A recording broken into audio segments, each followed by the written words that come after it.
Top of the hour to you. You're tuned in to Joy News today on Joy News channel. My name is Sweetie Abochi. In our headlines, flag bearer of the governing New Patriotic Party, Dr. Bawumia, promises to reduce electricity tariffs by 50% through solar power expansion as his campaign tour makes a stop at Lejokuku constituency. Solar power, no me 2,000 megawatts of solar power ever come. And no the electricity bill ever performed by 50%. Projects to transform Comfort Noshi Teaching Hospital into a world-class medical facility faces major setbacks in the purchase of construction materials. Details of these plus business news, sports news and showbiz in the 60-minute bulletin. We are live on DSTV channel 421 and GoTV channel 125. You want to stay with us for details with me, Sweetie Abochi.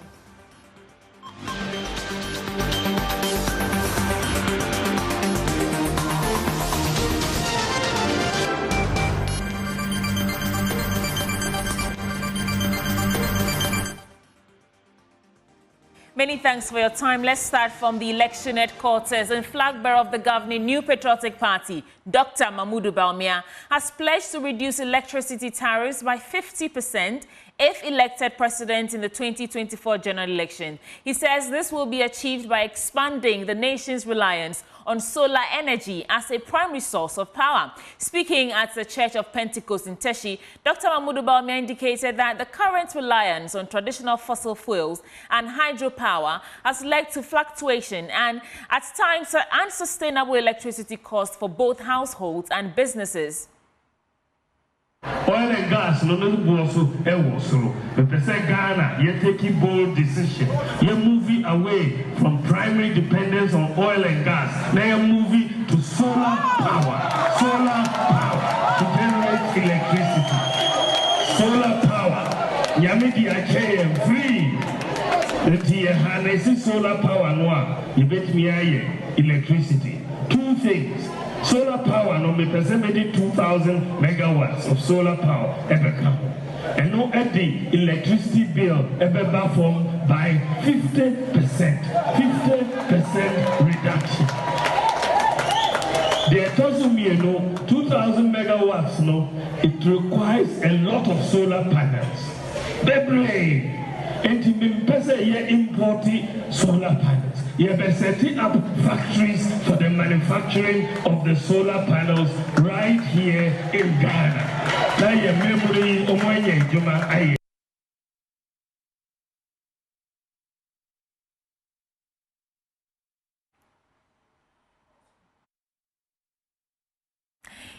Let's speak to Kenneth Jesse, who joins the Bawumia tour with more details. Kenneth, many thanks for joining us. So in addition to this 50% electricity tariff reduction that the Vice President is promising, what else has he been saying? Well, he's also been touting his party's achievements across all sectors. He said they've restored the teachers and nurses training allowance, which was cancelled during John Mahama's tenure. They've distributed medical supplies using drones. In fact, he says that Ghana is the largest drone distribution country when it comes to medical supply in the world.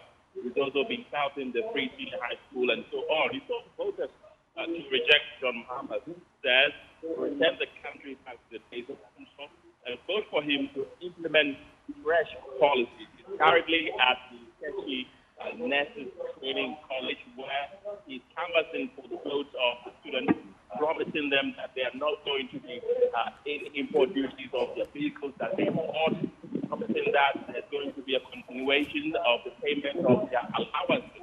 So he's been, courting the support of the people in the Lejokuku constituency.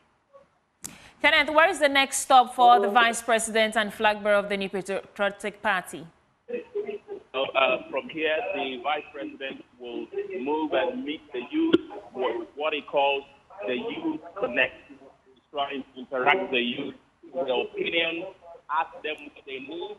In fact, he's already tabled down some things that he intends to do for the youth, which includes the bed tax, which he said is going to abolish, also the e-levy, which he says is abolished. He's going to climb today event at the Teshi Park that is somewhere around 6 p.m. So it's a really packed day for the Bawumia campaign team today. Many thanks for that update, Kenejesi. Now, in other stories, a member of the African Union Board Against Corruption, Edem Senanu, has described the governing New Patriotic Party's parliamentary candidates for Sojaman Pius Enam Hajide's promise to help his constituents travel to the United States of America if he is elected in the 2024 general election as vote buying. Mr. Hajide, in a viral video, asked his constituents to vote massively for him in the upcoming December 7 polls with a helping hand to the United States of America for the 2026 FIFA World Cup in mind. Speaking on Joy News Desk earlier, Edem Senanu asked politicians to desist from making such promises. When we get to the issues of democracy and development, it's a contest of ideas. So what we're expecting would be parliamentarians and what have you, would be to focus on the development ideas and strategies they intend to deploy. It is not to say we are going to offer you some good, some service. That's vote buying. That's an attempted vote buying. It's to say, I will do this for you, therefore vote for me. It has nothing to do with the national development, constituency development. It is clearly an attempt at vote buying. And that's not the kind of thing that will build a nation. And so it was extremely unfortunate.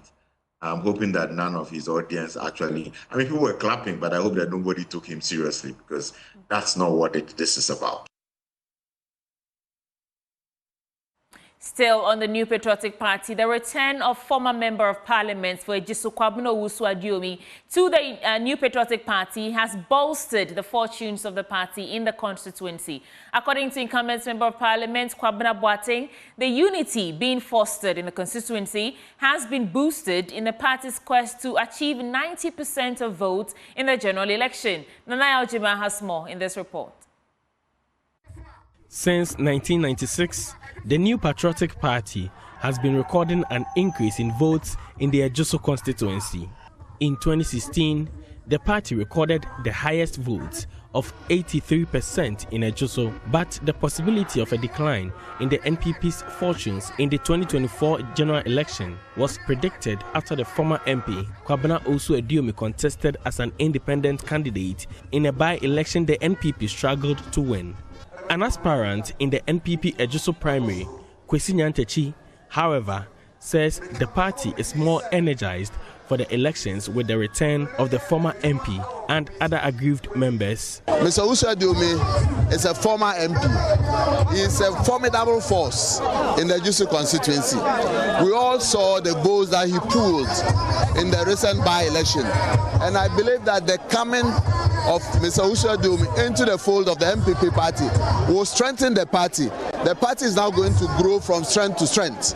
And I believe that the party needs it more than ever in this election for the party to break the 8. At the launch of the Ejoso constituency campaign, the NPP recorded a large number of supporters thronging the streets of Ejoso. In attendance was the incumbent Member of Parliament, Kwabena Boateng, and other aspirants in the party's primary to signify a united front. With this unification, we have victory ahead of us and we are going to achieve it. In fact, we are getting more than 90% in Ejoso for Dr. Mahmoud Bawumia. No less. We are not settling for less. 90% and above of the vote. Ejoso is NPP, NPP is Ejoso, and there's nothing anybody can do about that. And it is for a reason. And the reason is that Ejoso does not see development when NPP is not in power. We don't see it. We only see development when the NPP is around.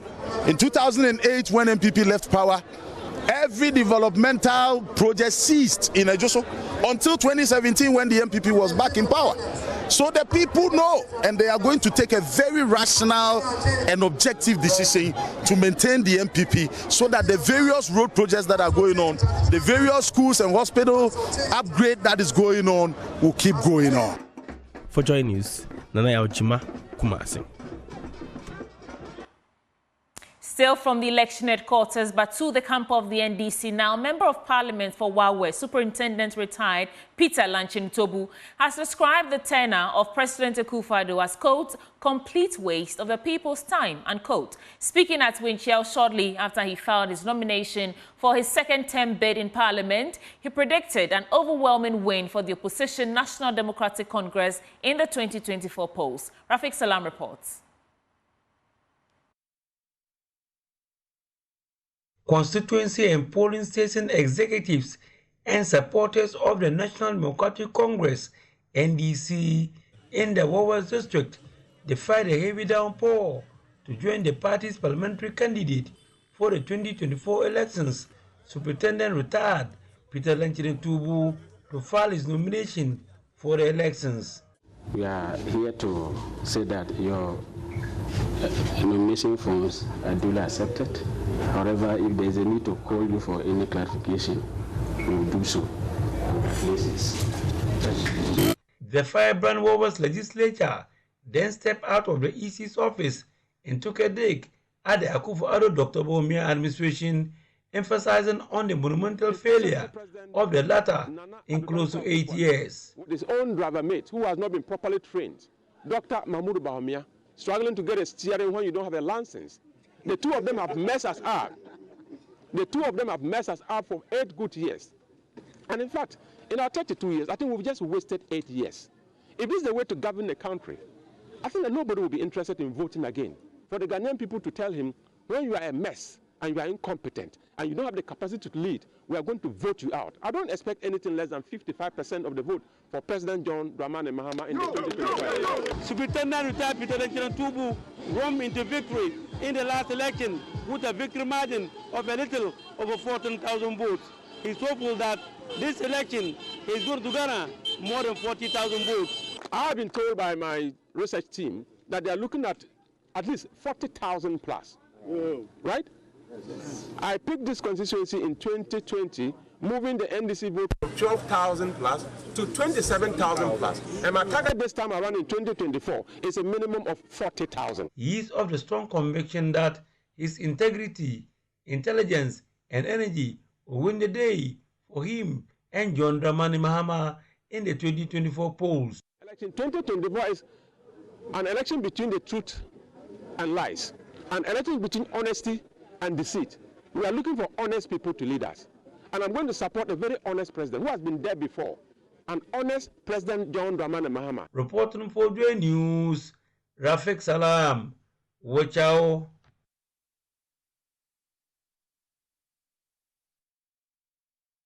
Now, the race to secure its slots on the presidential ballot for election 2024 is getting more intense as 7 more aspirants are expected to file nominations with the Electoral Commission today. Already 11 independent and political party candidates have successfully filed nominations in the first 2 days. 7 of the remaining 22 are expected to file their nominations today. Let's go live to the EC headquarters where James Aveji is standing by for us. James, who are these 7 aspirants expected to file? So the CPP's Nana Frimpong Makuma is expected to file her nominations today.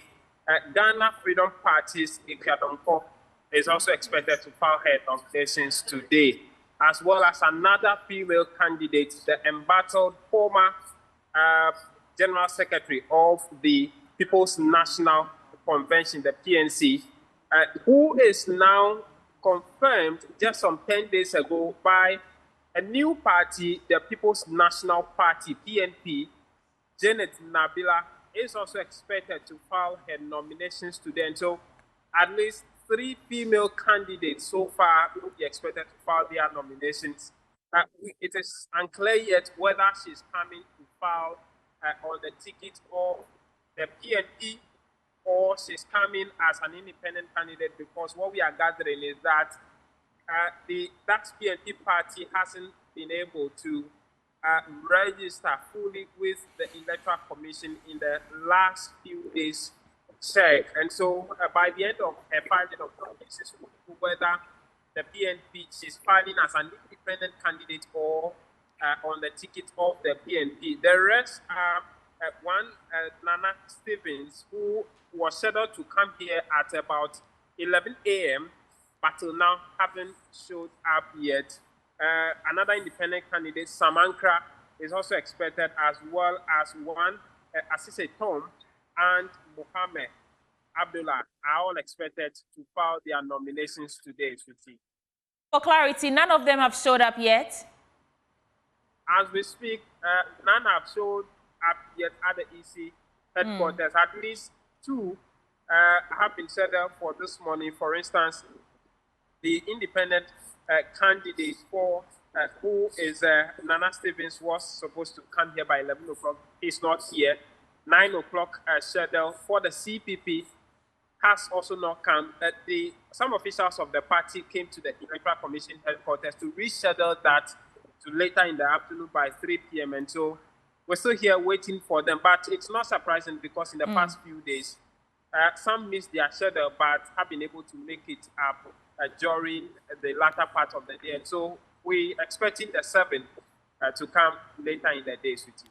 Thankfully, James, you'll be there to bring us those updates as and when they come through. Thank you for bringing us that detail. That's it for our election headquarters.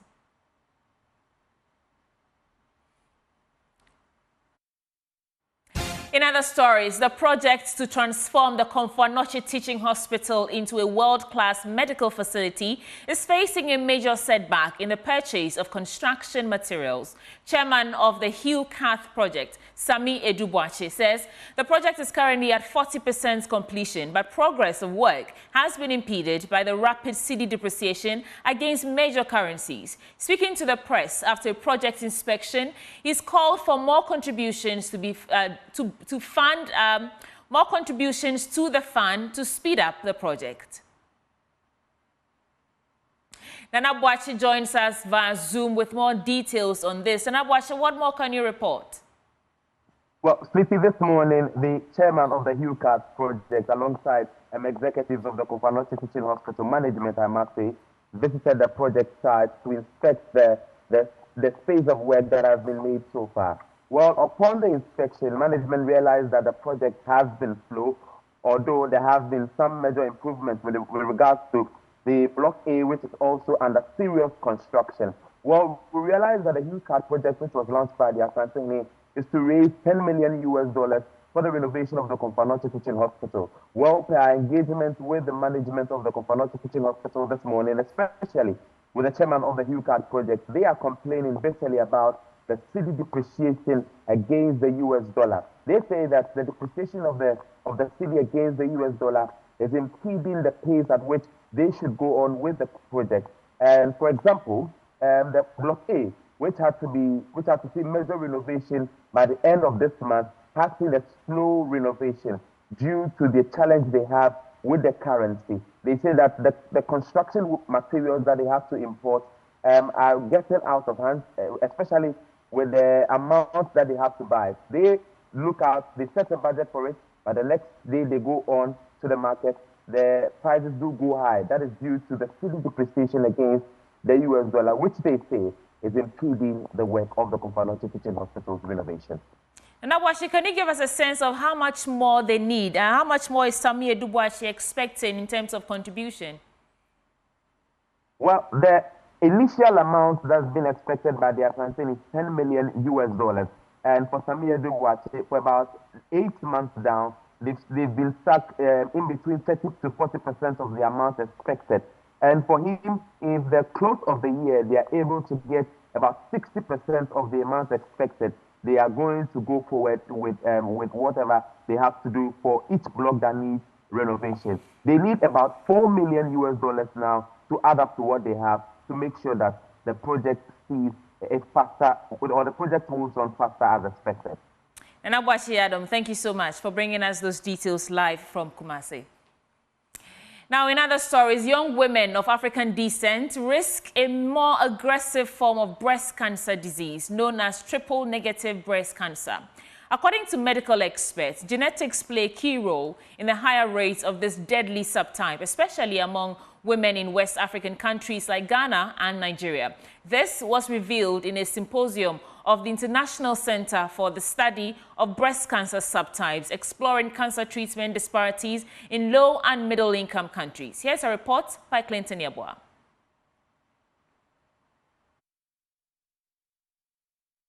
In Ghana, breast cancer made up 31.8% of cancer incidences. Experts' investigations and concluded research have revealed triple-negative breast cancer, a difficult-to-treat subtype of cancer, prevalence among younger women with African descent diagnosed with cancer. Professor of Surgery Lisa Newman is a founder and executive director of the International Center for the Study of Breast Cancer Subtypes. She admonished women in prevalent areas like West Africa to pay attention to early diagnostics. We all need to work together to raise awareness of breast cancer. We need women to present with breast cancer at earlier stages when the tumor is smaller. Women around the world, but especially in Africa, need to understand the warning signs, the danger signs of breast cancer. Professor Lisa Newman was speaking at the International Center for Study of Breast Cancer Subtypes 8th Annual Symposium and 20th Anniversary Celebration in Kumasi. The 5-day annual international symposium put together by Weill Cornell Medicine and the Confanochi Teaching Hospital assembled experts and researchers under the theme Improving Breast and Gynecological Cancers Management and Outcomes in Low and Middle Income Countries. General and Breast Surgeon at the Directorate of Surgery at the Confanochi Teaching Hospital, Dr. Ishmael Chi, indicated that medical professionals will introduce innovative treatment methods to avoid mastectomy. That most of our patients don't come early with breast cancer, and one of the main reasons is because they fear their breast will be removed.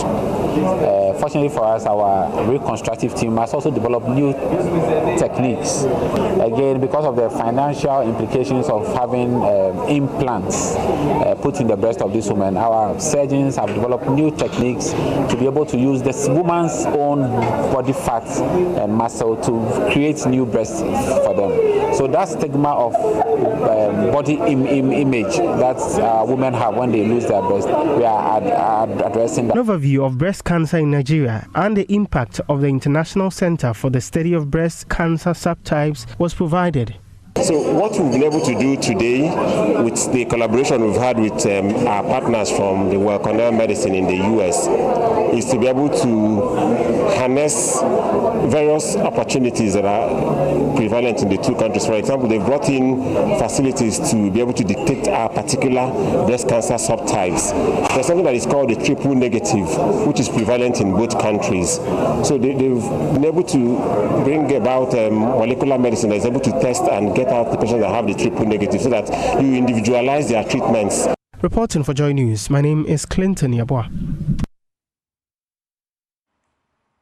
Moving on, Bono East Regional Director of Agriculture, James Edu, has called on Ghanaian farmers to be patriotic and desist from selling their harvest to traders from neighboring countries to help save the country from a possible food crisis. He called for proper security checks at the border towns to help enforce the ban imposed by government against the export of some selected cereal. Anasabit has more. In Ghana, breast cancer. The recent dry spell across the country has caused havoc to many farmlands, and farmers in the Bono East region are amongst the many who have lost thousands of monies invested in the process. The Agric Ministry, as part of efforts aimed at preventing a potential food shortage, imposed a ban on the export of key grains including maize, rice, soybeans, amongst others. Regional Director of Agriculture James Edu says the move will help salvage the little food we have in the country. Looking at the dry spell, we are going to have reduced in yield, especially with the cereals and the legumes. So the ban is going to help us to keep what we have. In fact, when Minister even came, he asked, and I said, we have to do something to protect what we have been able to produce for the major season, and so that what we have, we can sustain the food security for some time, and also going through the minor season. If minor season comes and we are able to produce more, then it will help us. Mr. James Edu, however, admonishes Ghanaian farmers, particularly those at the borders, to think Ghana first and stay away from selling to buyers from neighboring countries to help in the prevention of a possible food shortage. We have to be patriotic, especially the farmers along the borders. They should at least think Ghana first. Though the people will come and offer huge sums of money. Sometimes they can even ask you, I want to buy the farm and harvest. But they should think of Ghana first. Anna Sabit, Joy News, Techiman. Pearl Aseye Gasu, a student with visual impairment at the Adidome Senior High School, refuses to let discrimination stand in the way of her dreams. Despite facing harsh judgments and being told persons with visual impairment cannot lead, she remains focused on her goal of becoming a lawyer. The 19-year-old girl is determined to change the narrative, advocating for inclusion and equal opportunities for all. Emmanuel Jivenu has more in our latest episode of this Able series. Despite the strides made over the years to eliminate all forms of discrimination against persons living with disabilities, there is still a lot of work to be done. Majority of them don't understand our way of life. It's only those who are close to us, and even some of them have misconception about us that, like, when you get closer to us, you also become unimpaired. Some of them also like hate us naturally because of our situation. And some of them, I don't know, some of them think we are unuseful, so getting close to us is very difficult. But those close to us are seeing that we are not what their other colleagues think about us. When we came, we were interested in finding out whether this school has ever had someone who is visually impaired leading the school. And yeah, some of our past seniors told us that they went for positions, but due to their situation, they were disqualified. And one teacher even confirmed that they asked him whether he has picked the broom to sweep before. And that question alone disqualified him due to his problem. It does not work. They were vying for the SP, the senior prefect position. But because of the misconception, some of them were disqualified. That how can a visually impaired lead somebody who is normal in quote? So they were discriminated against. Anytime they contest, they don't pick them because of that misconception. They don't pick them. So in that aspect, there is a little discrimination going on there. Discrimination in any form undermines the principle of inclusivity, the belief that every student has unique strength and should be valued for their contributions rather than their disabilities. I'm not giving up because my parents encourage me a lot to learn, and my teachers as well also encourage me. I encourage not only me per se, but my colleagues. They encourage us to learn. So giving up is not in my blood. Points line by line, and then building confidence in the abilities of persons living with disabilities plays a very important role in dealing with stereotypes. Pearl and a host of her colleagues have a mission to change the narrative about persons living with disabilities. I came together with my colleagues.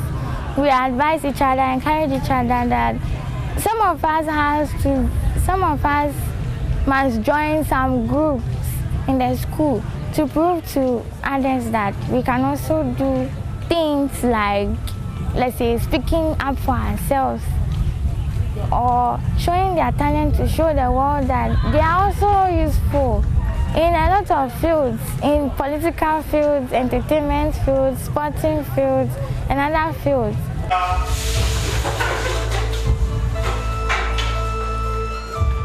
This is the sitting of the Adidome SHS Parliament. Pearl and her majority caucus are pushing for the reintroduction of mixed prep in their school. They argue that boys and girls bring different viewpoints to the table, which exposes them to a broader range of ideas as well as enriching the overall learning experience. Right, Honorable Speaker, according to my investigation at the boys prepping block, you realize that some boys have the chance to bully their juniors whilst they are at prep due to single prepping. The visually impaired students in the school participate in other extracurricular activities such as sports, drama, and the choir.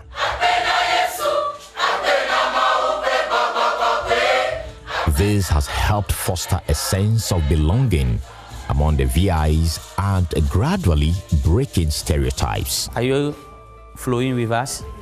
Despite the challenges PEL face on a daily basis, they still have their eyes fixated on their future plans in making a difference in their communities. I see my future as bright because I'm studying to become a lawyer or a human rights activist, because my dad encourages me a lot, my mom as well, so I see my future to be very bright.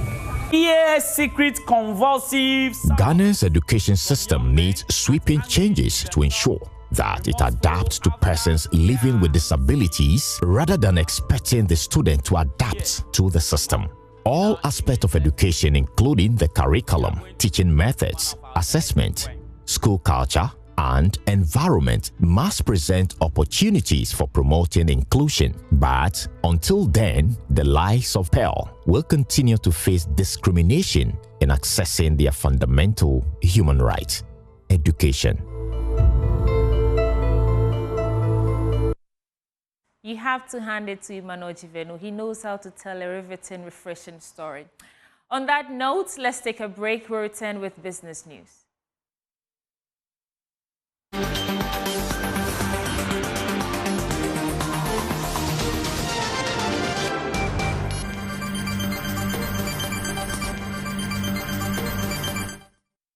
Welcome back to Joy News today. My name is Winston Taki, and now to a first business story. Government is calling for the support of the Institute of Chartered Accountants Ghana, ISAC, to support sustainability reporting in various educational institutions. The move is expected to boost the promotion of environmental, social governance reporting among the youth before entering the job market.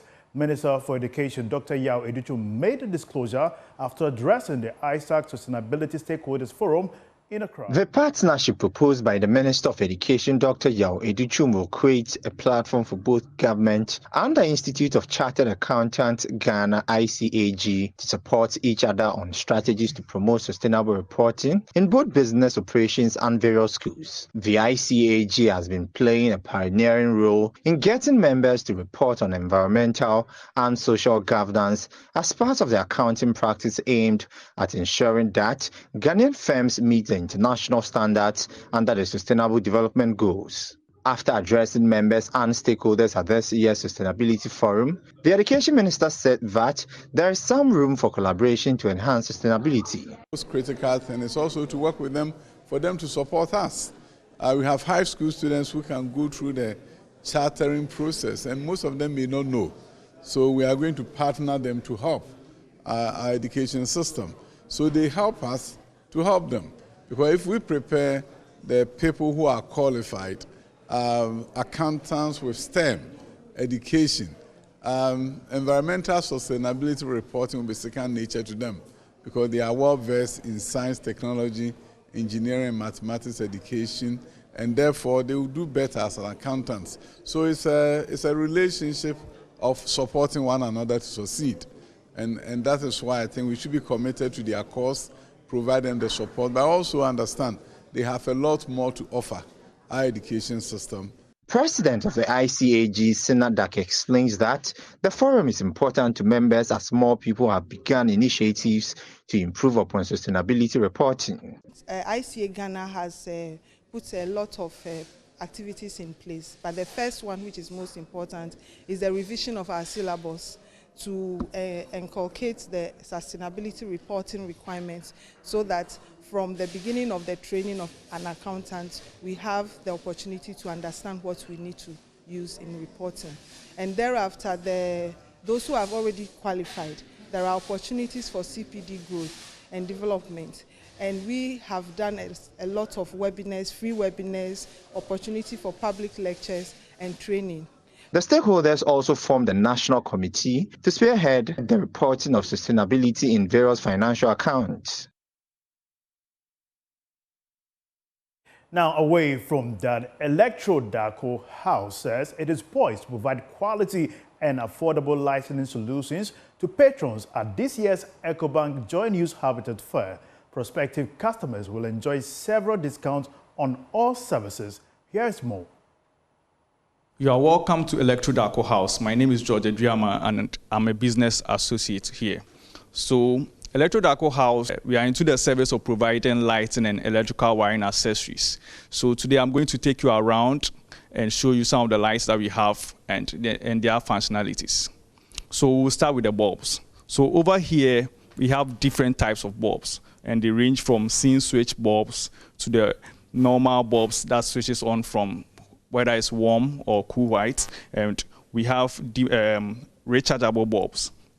So for the rechargeable bulb, what it does is that once there's power cut, you're able to have 3 hours of emergency power. So whenever your lights go out, this comes on, and you are assured of 3 hours of lighting in your room.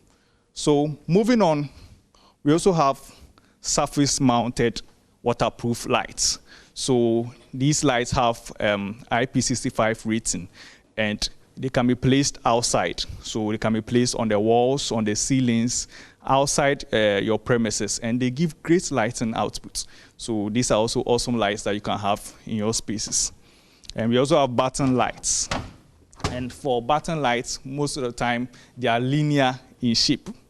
So this is a 2-foot button light, and it's also a waterproof button light. Okay, so moving on, we also have here post stops. So this is the City Soul post stop, and we also have the Philips LED post stop. They are also great with beautiful shapes you can have on your residential spaces, your hotel spaces, your apartment spaces. They are very beautiful and they provide great lighting, and they are very pleasing to the eye as well. So it would be nice for you to have something like this in your space. And we have, over here, we have spotlights. And here you are offered the opportunity to get a replaceable bulb spotlight or a complete LED spotlight. So over here is a complete LED spotlight. So as you can see, there's a 9-watt spotlight over here. And the alternative is whether you are going to get a replaceable bulb spotlight. So that'll be all for business. We have sports for you after this break. Stay tuned.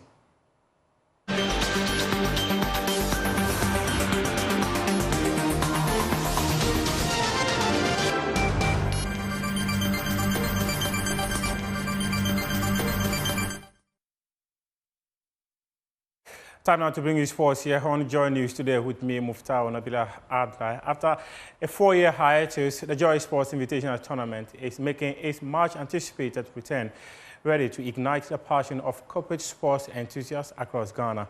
Mark your calendars, because on Saturday, October 26, 2024, the University of Ghana Stadium, Legon, will be transformed into a vibrant arena of competition, camaraderie, and corporate pride. The event will be launched on Monday, September 23, 2024, across all multimedia platforms at 8 a.m. This year's tournament promises to be bigger and better than ever before, offering a full day of corporate sporting thrill and excitement that only the Joy Sports Invitational can deliver.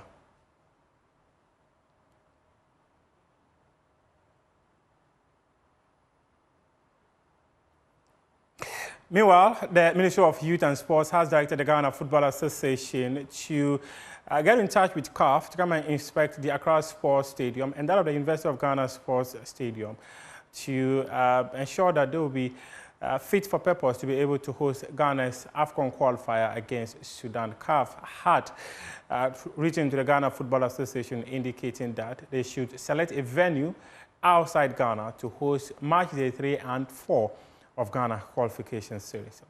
Former Black Stars captain Stephen Appiah has described the failure of the country to get a fit-for-purpose stadium to be able to host such matches as an embarrassment to their country.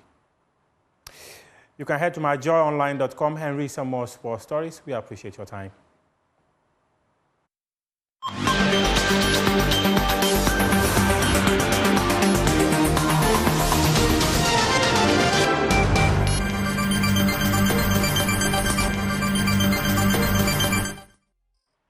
Let's do showbiz now. I'm not your usual anchor, but let's get into the stories. Afrobeat is taking the world by storm, and two of its biggest stars, Davido and Lojay, are dancing their way onto the Billboard Honor Roll. The duo just made history by landing on the prestigious list for their contributions to Chris Brown's chart-topping hit, Sensational. But that's how we're wrapping up for Joy News today with me, Sweetie Abochi. For more news, log on to myjoyonline.com to keep you informed and updated. It's bye for now.